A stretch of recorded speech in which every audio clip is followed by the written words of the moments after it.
My name is Faith, and I am 35 years old. I have been married to my husband, Ryan, for about 2 years. Ryan is an employee at a company. I own several properties and live off the rental income from these. I don't want Ryan to know that I own real estate, so I've told him that I work as a freelance administrative support online. In fact, when I have some free time, I do data organization and input work. If I told Ryan that I own real estate, he would probably quit his job and depend on my income, so I keep it a secret to prevent that. I married him because being with him gave me a sense of security. I wasn't sociable from a young age and had difficulty getting along with my parents and siblings. Currently, I am hardly in touch with them. After graduating from high school, I immediately started working in an office, but struggled with workplace relationships and couldn't keep a job for long. After becoming a working adult, I started investing in a mutual fund heavily promoted by a senior at work and sold it upon resignation, which luckily resulted in a substantial profit. Subsequently, I was captivated by investing and increased my assets through stock investments while working. About 5 years ago, I stopped stock investing and specialized in real estate investment, quitting my job to make a living from those investments. My husband and I often ran into each other at a fast food restaurant we frequented late at night, and he started talking to me. "This burger is really delicious. Even on days when I fail at work, eating this makes me feel like I can keep going the next day." I wasn't really listening, but my husband kept talking without stopping. I'm generally not good at keeping a conversation with strangers, so I ignored him and went home right after finishing my burger. Since quitting my job, I've mostly stayed at home, and even as someone as shy as me, I began to seek contact with others. I didn't need to have specific conversations. Just seeing and hearing people gave me a sense of belonging to society, which I found comforting. Thus, my husband was an annoying presence, but every time we met at the restaurant, he would approach me. I could have changed shops if I really didn't want to meet him, but I didn't and kept going there because I didn't mind it that much. After over 2 years of this, my husband suddenly asked me out on a date. "I'll treat you to something other than a burger. How about we meet up, just the two of us, next time?"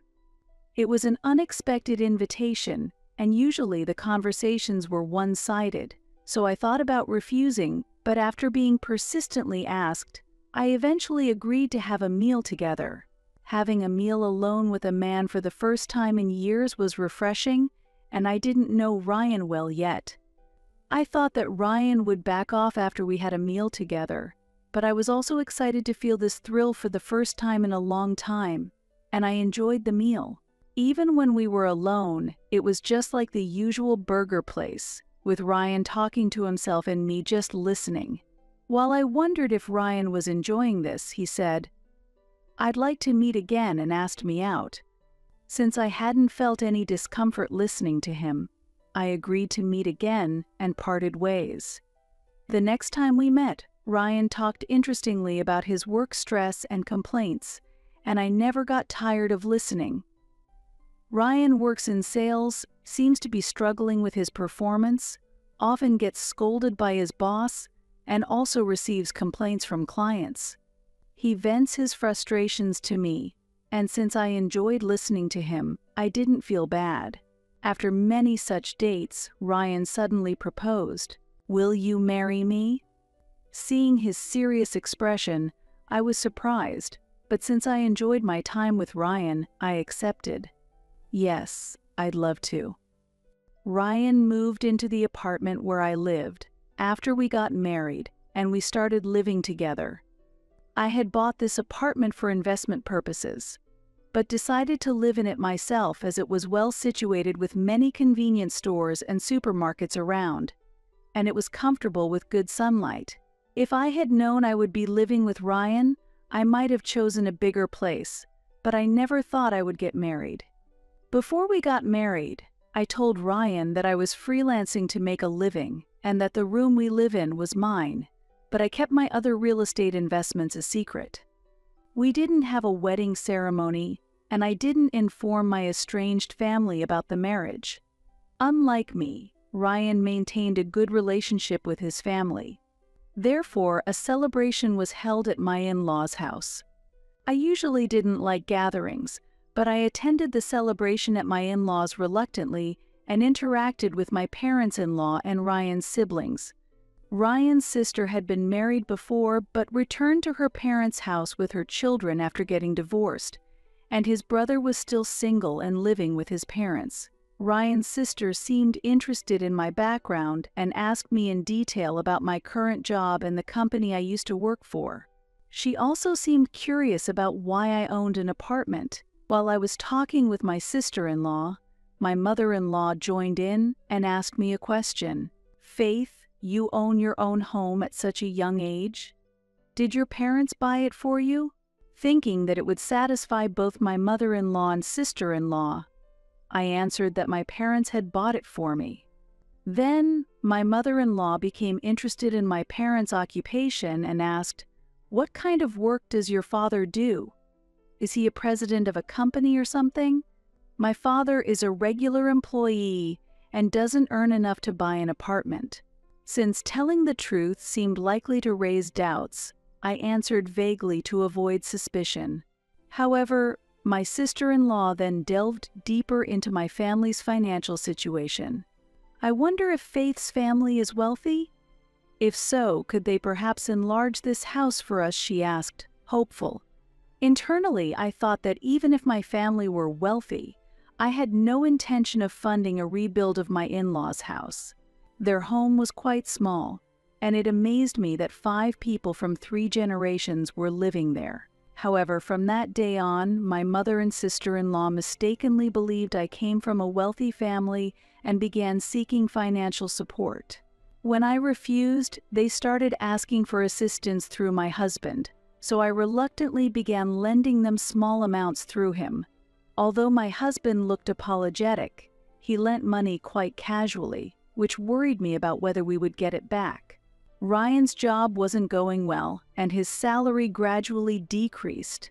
His basic pay was low, and since his salary was heavily commission-based, his poor performance placed him in a tough situation. However, since our household primarily relied on my income, it didn't really affect us. Recently, construction of a new high-rise apartment building started next to our apartment, so I jokingly said to my husband, "Once the new building is finished, this place might get overshadowed. Maybe we should consider moving." Ryan didn't seem to take it seriously, but I actually spoke to a real estate agent. The agent suggested considering our current home, but also recommended purchasing an attractive property for investment. The new property was a single-family home, 5 bedrooms, barrier-free, and ideal for the elderly or large families. Suddenly, I remembered what my mother and sister-in-law had mentioned at their home. However, the house was not only spacious but also luxurious, and the price was accordingly high. Since the in-laws' house was in my father-in-law's name, there was no reason to sell the land or house to buy this new one.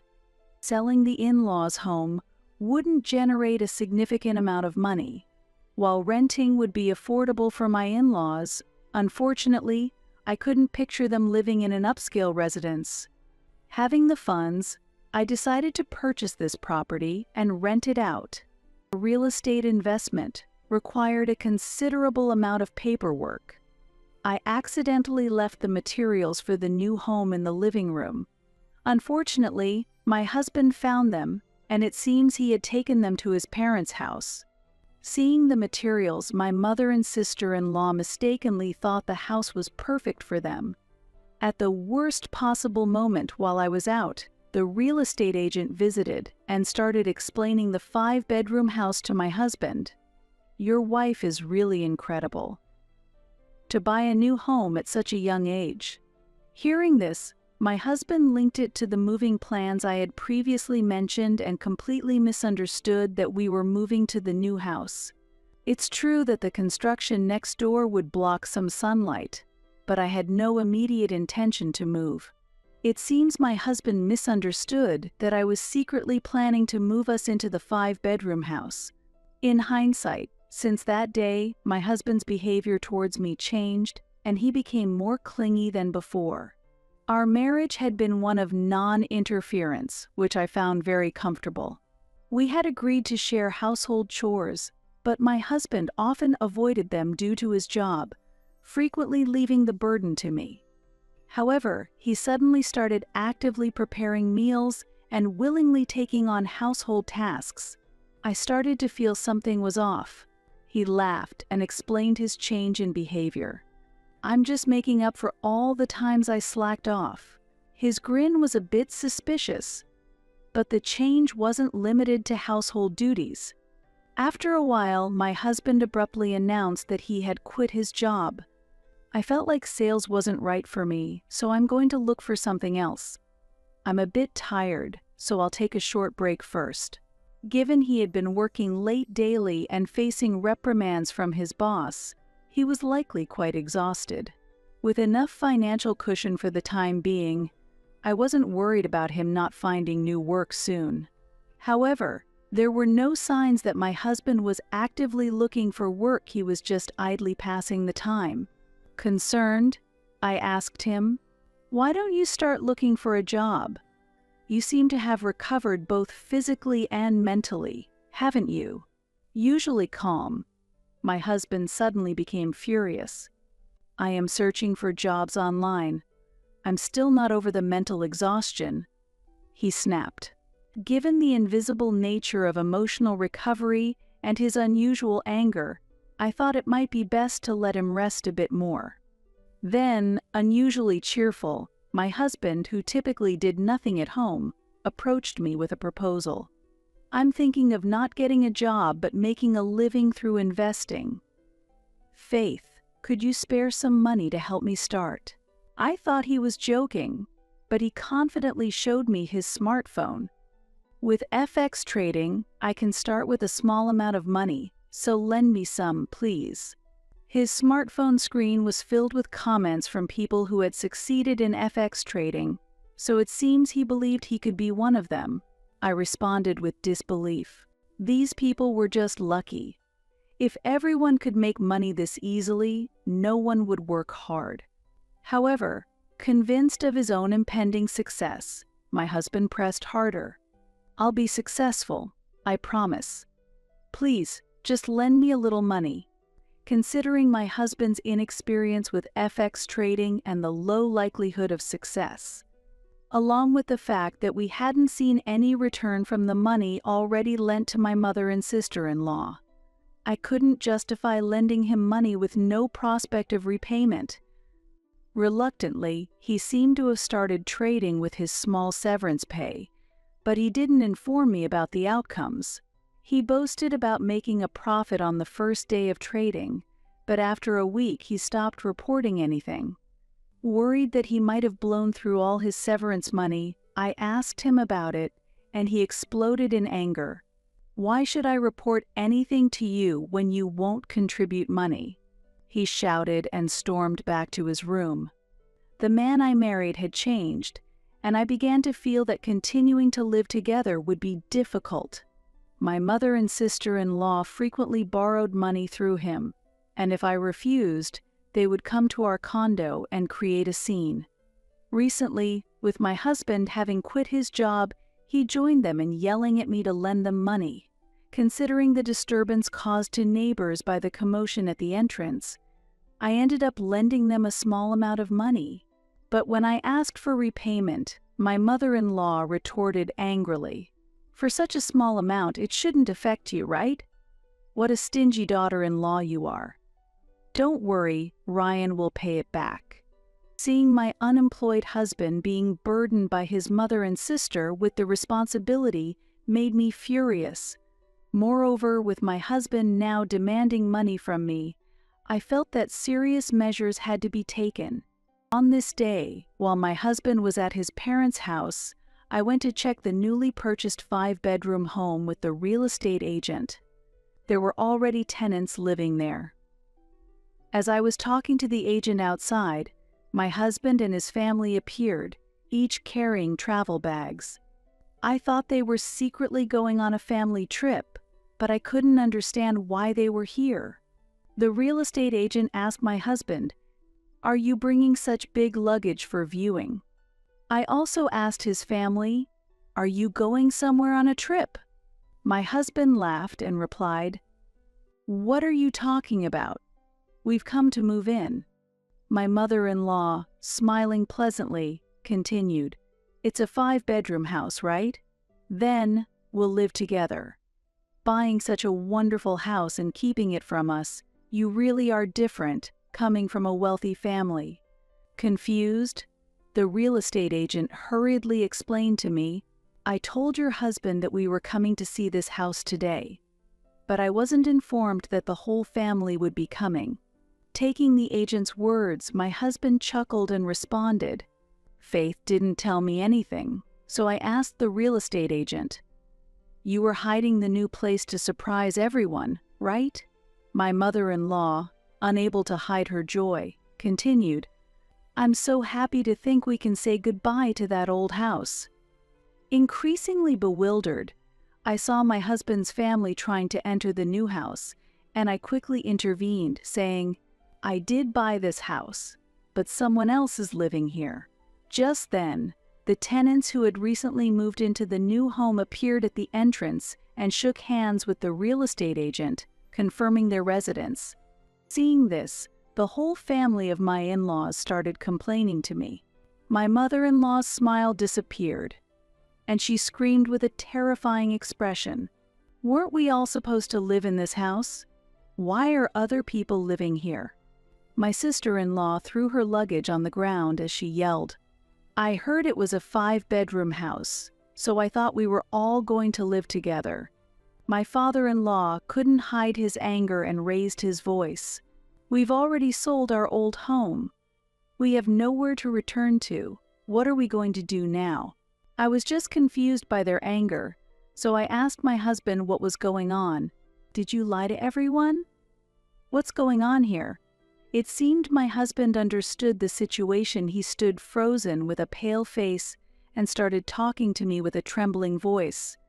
"I really thought we were moving into this house. Was it bought to be rented out to someone else?" The real estate agent also started to explain to me in a low voice, looking apologetic. "I had previously informed your husband about this property. Was there a mistake?" I responded with a wry smile, blaming it on my husband's misunderstanding. Once the in-laws knew the truth, they suddenly started blaming my husband. First, my mother-in-law got furious and raised her voice. "Why don't you check properly? It's always the same." My sister-in-law said with an exasperated expression, "It's all Ryan's fault that this mess happened. He should take responsibility." My father-in-law also stared at my husband in panic and asked, "Where are we supposed to live now?" While my husband was unable to respond, the whole family of my in-laws started making a fuss, so I said to the real estate agent, "Please find them a house, and please look for a new place for me as well. A 1-room apartment for living alone would be fine." Hearing my words, my husband rushed over to me, visibly angry. "What do you mean by living alone?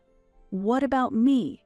I answered calmly, "You should live with your family. Also, please pay back the money you borrowed for your mom and your sister. I'll send the divorce papers later, so let me know your new address when it's settled." Leaving the in-laws clinging to the real estate agent, I returned to my apartment. Later, my divorce with Ryan was finalized, but his mother and the others showed no intention of returning the borrowed money. Eventually, I decided to proceed with legal actions through a lawyer to enforce repayment. Whenever I lent money to Ryan's family, even if it was a small amount, I always made sure they signed a promissory note.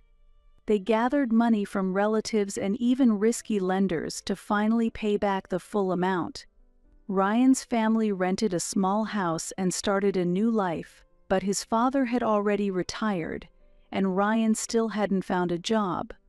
Their household was supported solely by Ryan's brother's income, struggling to maintain a family of 6 under severe financial strain. They were in such dire straits that they borrowed from dangerous people, and I heard rumors of debt collectors visiting them. Additionally, they struggled to pay for new furniture they had purchased for their home, while Ryan struggled to find a job. Meanwhile, after moving to a sunny apartment, I started enjoying a comfortable life again. Since separating from Ryan, I have often returned to the fast food restaurant at night, where I can truly relax. Occasionally, I meet new people, but now I take the time to get to know people properly and try to avoid acting solely on emotion.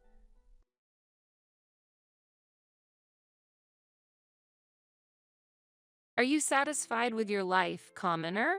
What? What are you talking about? I'm worried about you. It had been 3 days since my husband and in-laws had disappeared. Out of the blue, I received a call from my mother-in-law. When I returned from my family's memorial service, I found my home empty except for my own belongings. They had secretly moved out. Worried?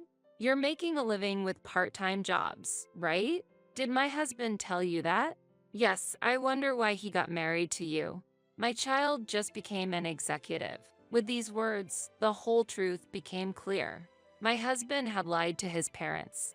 He had struggled with the economic differences we had and had asked me to keep his salary a secret from his parents. It felt like a betrayal. For whom did he think I was keeping it a secret? Oh, you have no idea. What do you mean? It just sounds like an excuse to me. It was not an excuse. In fact, it was my husband who was working part-time and I was the one serving as an executive. Our life had been supported by my income as an executive. BTW, if you wish to live with us, would you be willing to bear the living expenses? If so, I will let you live with us. Are you being serious right now? Yes, I am serious. You just need to promise to pay for living expenses and in exchange I'll give you our address. I had never considered living with them, so I decided to fight back. I refuse. In fact, it's my husband who has been working part-time. I've endured it until now, but I've decided to get a divorce. Stop joking. Have you gone mad? My mother-in-law laughed loudly over the phone. You'll find out very soon who is right. Why don't you check with my husband? You are a very unpleasant daughter-in-law. I thought about helping you, but I've changed my mind. I actually prefer that. My mother-in-law retorted angrily and hung up. 10 minutes later, I received a call from my husband, likely bombarded with questions from his mother. Of course, I ignored it and even blocked his number. He must be panicking now. I decided to enjoy my freedom from now on. As a result, my husband and his family would face difficulties. My name is Jenny. I serve as an executive in the company left by my deceased father. I have 2 brothers, each holding the positions of president and vice president. I originally had a different job. During that time, I met my future husband, Nick. We met at a drinking party my friend invited me to. What do you do for a living, Jenny? Oh, I'm just an office worker. And you, Nick? I work in marketing. Marketing. I admire that, since I'm no good when it comes to conversations. Is that so? Looking back, Nick might have already had a tendency to exaggerate stories. At that time, I believed he was truly working in marketing. The conversation was so pleasant that we decided to exchange contacts. We regularly went for dates, and the comfortable feeling we had when we were together eventually led us to marriage. I think it's time I introduce you to my parents. Yes, the sooner, the better. How about next Sunday? That's fine. According to Nick, his parents would welcome me warmly. However, the reception at his parents' house was entirely different from what I expected, especially the cold treatment from my mother-in-law. Jenny, you work in an office, right? Yes, that's right, but... And how much do you earn specifically? When this question was asked, I deeply pondered the meaning behind it. How much? I inquired back. You're so oblivious. It's clear I'm asking about your salary. My mother-in-law replied with slight irritation. From this exchange, the intention behind the question was clear enough. What I really wanted to know was why my mother-in-law was so interested in my financial situation. My mother-in-law's question conveyed blatant disdain towards me. In such moments, I dearly wished my husband would somehow defend me. However, he sat silently, as if he didn't feel a thing. Even a word of defense from him would have been appreciated, but he remained silent. Let's not talk like that. Money issues will resolve over time. My father-in-law tried to calm the situation, but my mother-in-law countered, such matters should be clarified early on. My in-laws continued to argue fiercely in front of me, ignoring my presence. Sitting there, I questioned how to perceive this situation and what was being shown to me, almost losing sight of my original purpose for visiting. Eventually, my mother-in-law somehow agreed with my father-in-law's opinion, and the situation finally calmed down. On the way back home, "Why didn't you say anything back there?" I pressed my husband. "What do you mean?" He responded, surprised. "Don't give me the what do you mean? Why did you keep quiet?" I pursued further. My husband didn't seem to understand at all what I was talking about. I sighed involuntarily at his lack of response, overwhelmed by a serious anxiety about whether we could continue to function well as a couple. "Sorry, I just get nervous in front of my parents," he said. His expression was filled with a childlike sadness, as if he had been scolded. Faced with such an expression, I felt as though pursuing the matter further was somehow wrong. Eventually, we went through with our marriage registration a few days later and officially became husband and wife. After that, we barely had any contact with my in-laws and lived peaceful days. "I have something important to tell you next time you come home," my brother unexpectedly called one day. "That's fine, but what's it about?" "It's a bit hard to talk about over the phone." "Really? Okay. I'll come home soon." I found myself heading back to my family home after a long time. My mother and brothers were living together there. "I'm home. We've been waiting. Sorry to rush you, but could you have a seat?" "Yes, that's fine." Sitting across from my brothers, I could sense a tense atmosphere in the air. Unable to bear it, I asked my brother, "So, what's this important thing you wanted to talk about?" "As you know, we've been carrying on father's business." "Yes, I'm aware of that. So, we would like to welcome you as an executive in the company." "What? Why all of a sudden?" My younger brother began to explain. "You've always had a talent for judging people's character." "Wait, since when?" "Recently, someone we trusted ran off with our money." "What? Really?" "The person who took the money was an acquaintance from the time our father was alive. He used to serve as an executive, and so a position has just opened up." I found it hard to accept the proposal so suddenly. "I can't give you an answer right now." Then, my mother also spoke up. "Jenny, I know it's tough for you, but could you help us out?" "Mom, are you feeling okay?" My mother had been frail for a year now, spending most of her time resting. "I'm feeling well today, so no worries." "Is the executive position really out of the question?" "It's all so sudden. Let me think about it." I left my family home that day without giving a clear answer, troubled about how to respond to my mother's request. Upon returning home, I discussed the matter with my husband. "Really? That's fantastic. You should definitely take it." He was surprisingly enthusiastic. "Do you really think so? After all, it could mean a better salary than what you're making now, right?" They didn't go into details. I fully support my brother-in-law's proposal. There was a specific reason behind my husband's fervent support. A week after discussing this with my husband, an urgent call came. "Please come back home quickly." "What happened?" "It's Mom." Upon receiving the news, I rushed out of work and headed to my family home. When I arrived, many people were already gathered there. In the center of them all, my mother laid quietly. "Please tell me this is a dream." I was unprepared for the sudden turn of events. It was unexpected. According to my eldest brother, when they went to check on her in the morning, she was already dead. I didn't have the courage to look at my mother's face directly. All I could do was stand there, stunned. "Jenny, where's Nick?" I haven't called him yet. I'll do it right now." But my husband didn't answer the phone at all. In the end, all I could do was leave a message on the answering machine. About 2 hours later, my husband arrived. "Sorry for being late. I was busy." Rather than sorrow, I felt angered by his attitude. How can you laugh? Mom has passed away. I didn't mean it like that. Whatever, just keep quiet. You're worrying too much. Until everything was over, my husband did not grasp the seriousness of the situation. While we were busy attending to the many visitors, it became late at night before we could even realize. Just when I was sinking into the sofa, exhausted, my husband made an unbelievable remark. With a smile on his face, he brought up the topic of dividing the inheritance. What about inheritance? Will you get something distributed? I can't answer that so suddenly. But your father was managing a company, right?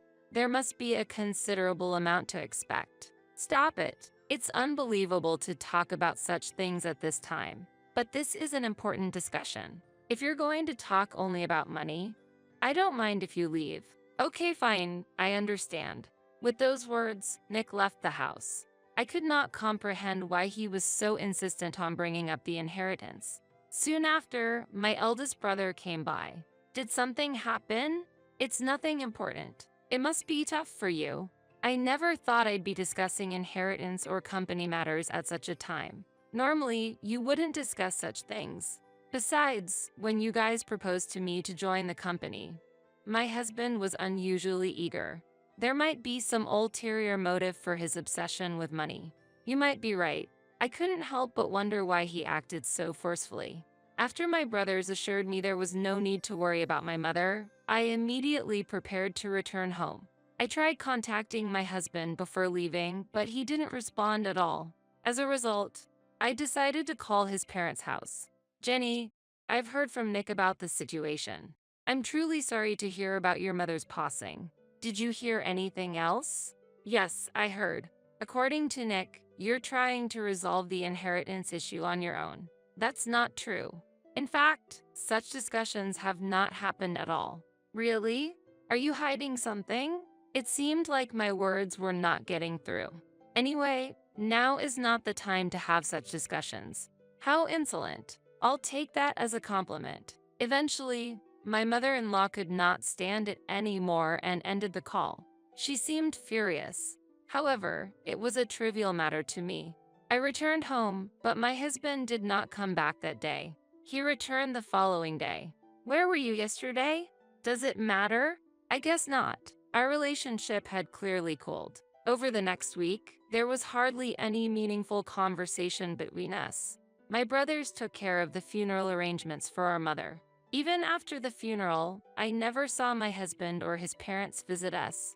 During this time, I made an important decision. I've decided to work for the company run by you guys. Is that okay? You can reconsider. Last time, we rushed and didn't fully listen to your opinion. Thank you, but I've made up my mind. It's okay. With that decision, I started a new career at my brother's company. I hesitated whether to inform my husband about this decision, but considering it would be more troublesome if he found out later, I decided to be honest. I'm going to be busy as an executive from now on. Really, work hard for me too. Of course, that's the plan. And so, I quit my previous job and threw myself into the business with my brothers. Every day at the new job was tough and exhausting, but it was also fulfilling. Half a year later, my husband unexpectedly said, "I quit my job." Why would you do that? Well, the previous job wasn't a good fit for me. But you were in marketing, right? Marketing? No, I was working in a factory. What?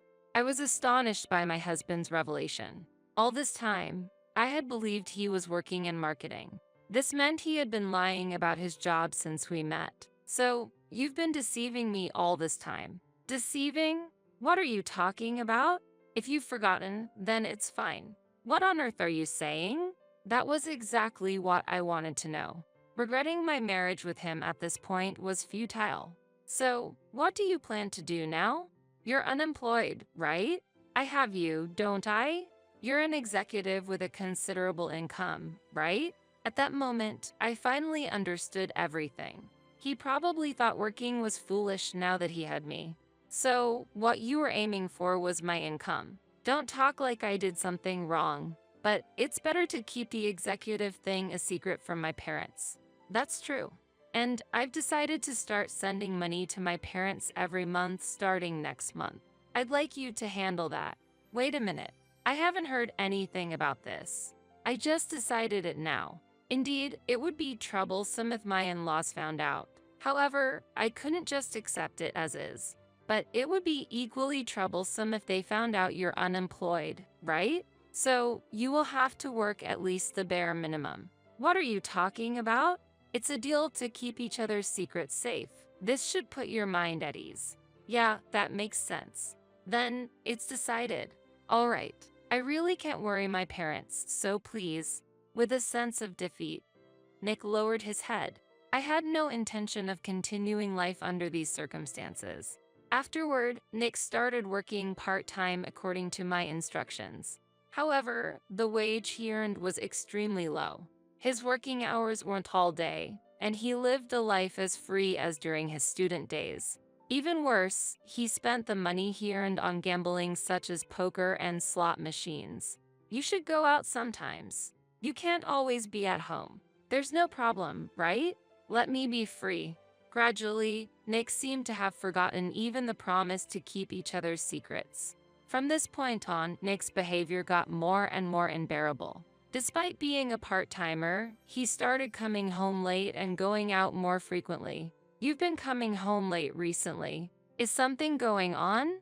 Oh, I've been asked to do overtime at work. But didn't you choose a job with no overtime?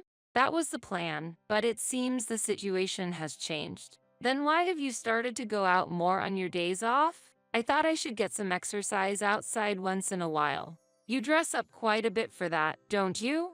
I kept asking questions out of curiosity. Initially calm, Nick seemed troubled by my barrage of questions. How am I supposed to answer when you ask so many questions at once? Give me a break. I don't think I'm asking anything too difficult. Are you looking down on me because you're an executive? What? How did we get to that topic? If you want to mock me, go ahead. Wait, where are you going? Stop it. Leave me alone. With that, Nick left the house. Why is he so self-centered? In the end, he didn't return until morning the next day, and when he did come back, he went straight to bed without saying a word. Since it was time to go to work, I left the house. Upon arriving at the company, my eldest brother approached me. What's with that look? Just a lot going on. Is it related to your husband? Yeah, kind of. Do explain. My second brother also joined, and we all sat down to talk about the recent events. I can't believe you've put up with that situation for so long. I would have divorced in a week. I know it's not okay to continue like this. Is there something on your mind? Just a little. While my doubts and worries about my husband's behavior grew, I also strongly wished for him to return to the man he was before we got married. That's why I couldn't bring myself to be cold to him. But I soon realized that such lenient thinking was a mistake. It might be best to do something about it soon. Yes, definitely. My suggestion is, there must be a reason behind such behavior. We should look into that. Thank you. I'll do that. Following my brother's advice, I decided to investigate Nick's activities. I had no idea what he was doing during work hours. With the help of my second brother, I prepared to install small cameras. Be careful. If you get caught, it's over. Choose the placement wisely. Got it? I really appreciate this. You can check the recorded footage from your smartphone anytime. That's great. I'm not good with technical stuff, so this helps a lot. While Nick was out, I installed cameras in the living room, bedroom, and other areas. Anxious about the content of the footage, I couldn't sleep at night when I unexpectedly received a call from my mother-in-law. Jenny, have you quit your job? No, I haven't quit my job. Is that so? I heard from Nick that you had. No, I'm still working. Well, it doesn't matter to me either way, but you should be thankful to Nick. Wait a minute, please. I felt infuriated at the inaccurate information conveyed to my mother-in-law. Nick returned home with a smile, unaware of anything. I won big at the casino today. Here, this is a gift for you. What's this? It's a gift. He handed me several prizes. However, such things didn't mean anything to me. I got a call from your mother earlier. Why did she think I quit my job? From my mom? What did she say? Why did you make it seem like I quit my job? Oh, that. Well, and she said I should be thankful to you.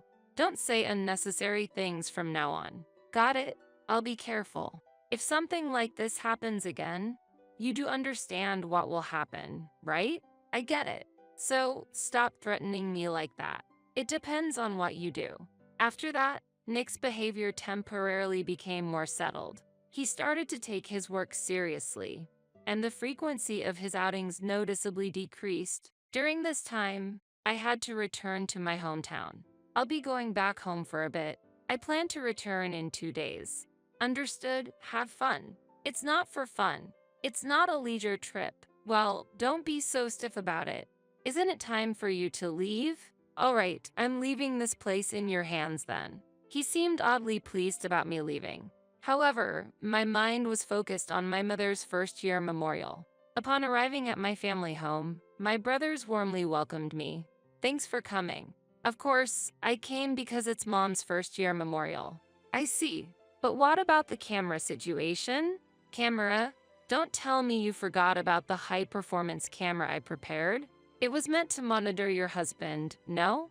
Oh, you're right. I can't believe you forgot. Well, a lot has been going on, and I completely forgot. With the day-to-day business and issues with my mother-in-law, I had completely forgotten about the surveillance cameras. I'll check it when I get back home. Can't you look at it from your phone? That's right. Oh dear. As suggested, I used my smartphone to review the previous footage. The screen showed my husband preparing to go out about a week ago. I see. Did you find out something? Yes, it's quite obvious. Can you show us? I showed my brothers the footage recorded by the camera. The footage included clear audio of my husband arranging to meet someone on the phone and whispering words of love. It was undeniable evidence of infidelity. This is solid proof, definitely evidence of cheating. Feeling utterly disrespected, a wave of emotions surged beyond just anger. What a pathetic man. I can't believe even you misjudged your husband. I glared at my eldest brother. Don't look at me so sharply. I was just joking. After my mother's first-year memorial was over, I hurried back home. I tried contacting my husband, but there was no response. Upon returning home, the sight that greeted me was unbelievable. Everything except my belongings had been taken away. I also tried contacting my in-laws, but there was no response from their side either. The only thing left was the camera I had installed. I immediately checked the recorded footage. It showed my husband and my in-laws talking, and their conversation was clearly audible. This should be enough. I wonder how she'll react when she comes back. Let's go. We have no more business here. Yes, let's. Hearing these conversations, I realized there was a larger scheme at play. Filled with anxiety, I headed to my in-laws' house, which was about a 40-minute train ride away. Facing the reality of my in-laws' house now being a plot for sale forced me to confront the situation head-on.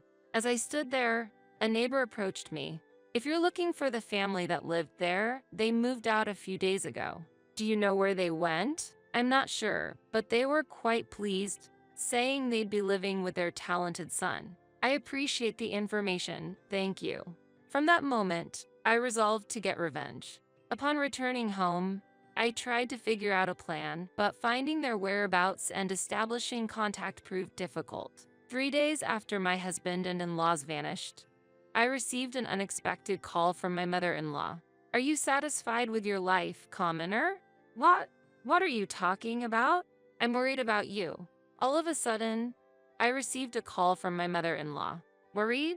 You're making a living with part-time jobs, right? Did my husband tell you that? Yes, I wonder why he got married to you. My child just became an executive. With these words, the whole truth became clear. My husband had lied to his parents.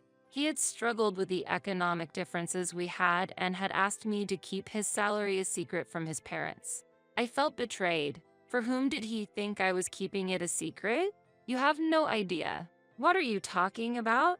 It just sounds like an excuse to me. Do you really think everything Nick says is correct? Is it so wrong to trust my own son?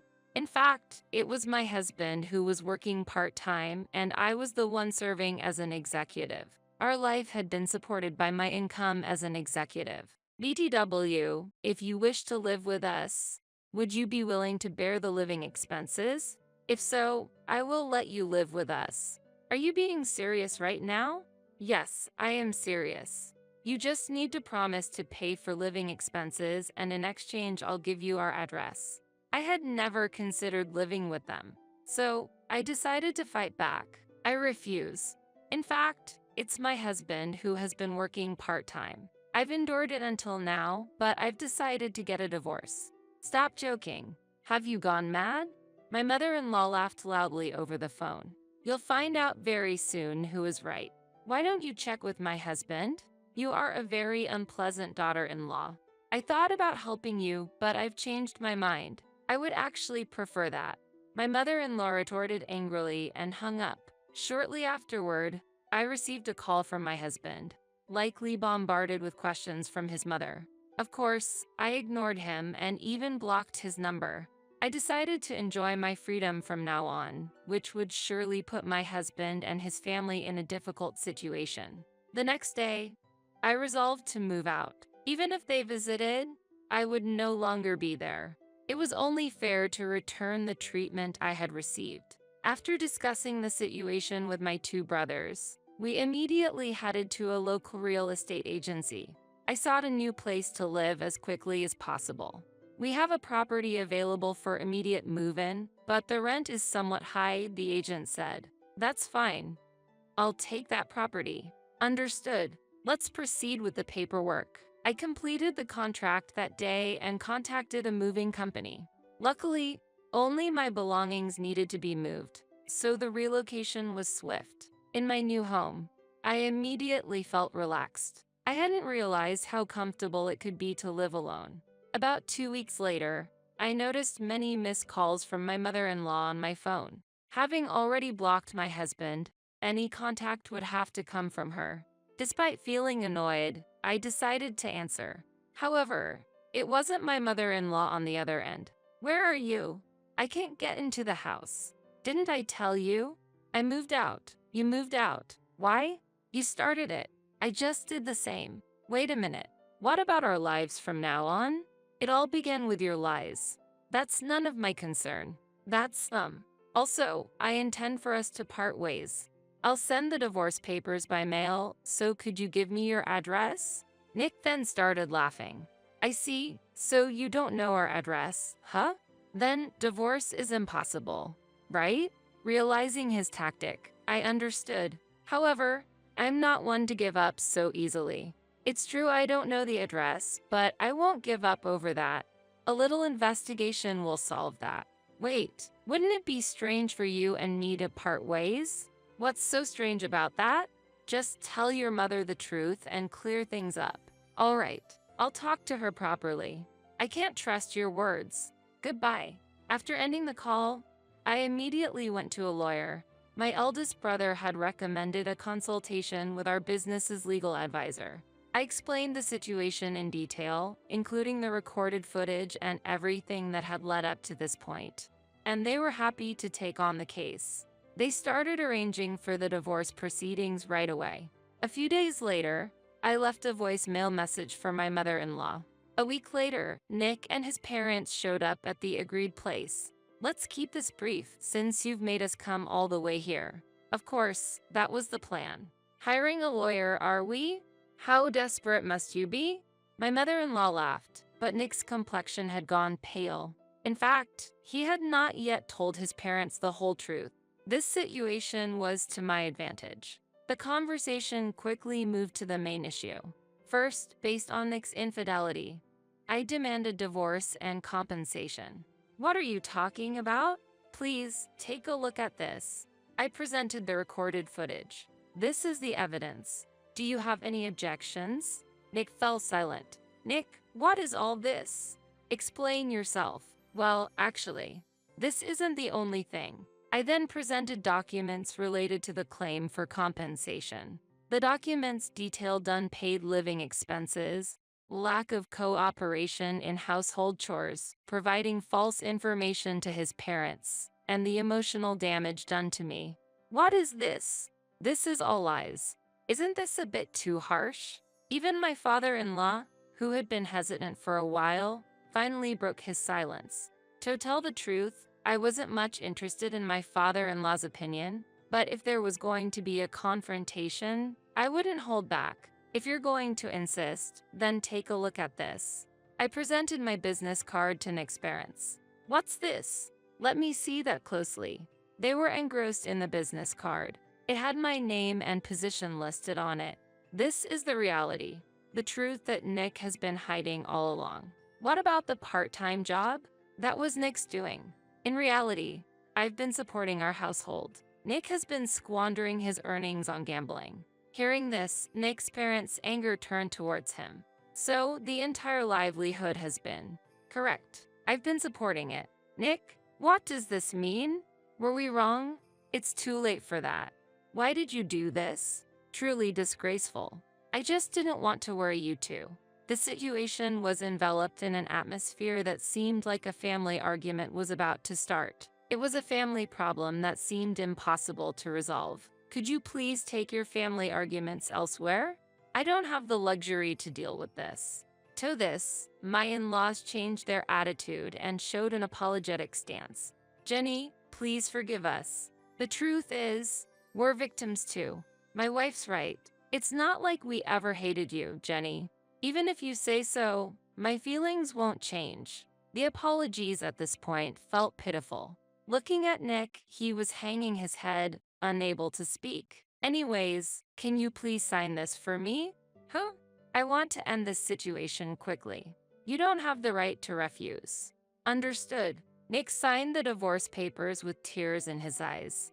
After checking the signature, I left the place. Goodbye. As I walked away, I could hear the arguments of Nick and his parents spilling outside. What lies ahead is uncertain, but a stable life will be difficult for them.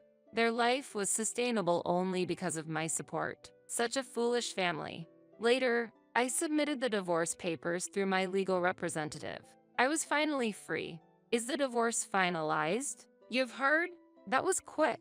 Well, he's the company's legal advisor.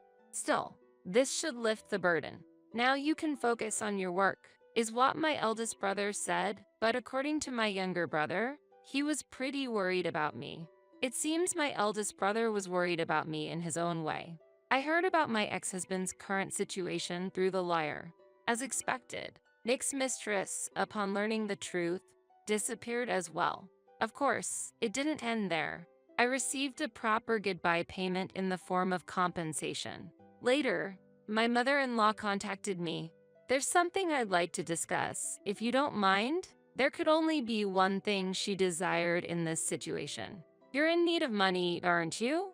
We can't go on like this. It was all Nick's fault. No, 3 adults should be able to manage somehow. Even after all this pleading, you still won't help us. There's no reason for me to help. You deserve to be unhappy.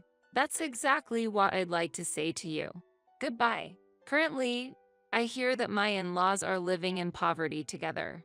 This is because they were completely dependent on Nick for their living expenses, whereas the actual financial support was coming from me. Now, I enjoy a life free from anyone's constraints. Work is going well, and my days are fulfilling. Today, under the clear sky, I embark on a new day.